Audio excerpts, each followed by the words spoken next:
આપણે આપણો અધિકાર માંગીએ. શું માંગીએ છે? અધિકાર ક્યારેય મળતો નથી.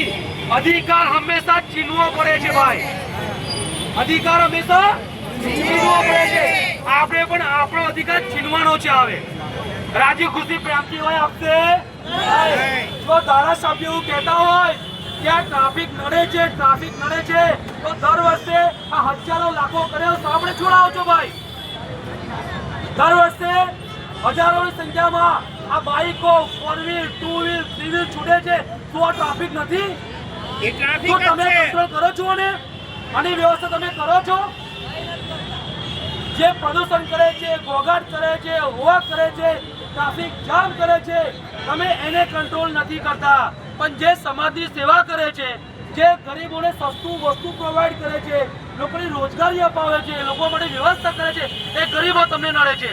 એટલે કહે છે કે ગરીબી અમે હટાવીશું. ગરીબી નથી હટાવતા, ગરીબો જ હટાવે છે. શું હટાવે છે? આપણે હટવાનું નથી. હટવો તો એવા હટે પોલીસની તાકાતથી આપણે કોઈ દમન કરે આ નહીં ચલી લેવામાં આવે. આ નહીં ચલાવી પોલીસ કેટલો મારશે? આપણે મારી નાખશે? ના.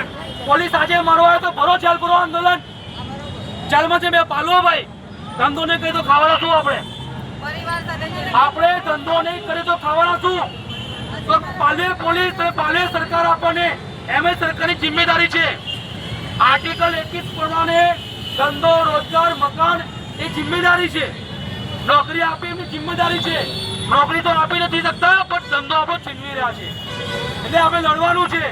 આવનારા સમયની અંદર 1 કે 2 દિવસની અંદર આપણે ઉગ્ર આંદોલન સ્વરૂપમાં આપણે જવાનું છે.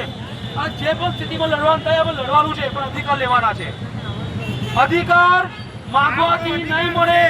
હું ફરી કહું છું, અધિકાર માંગવાથી નહીં મળે. આપણે 17 વખત માગી ચૂક્યા. હવે આપણે લડવાનું છે.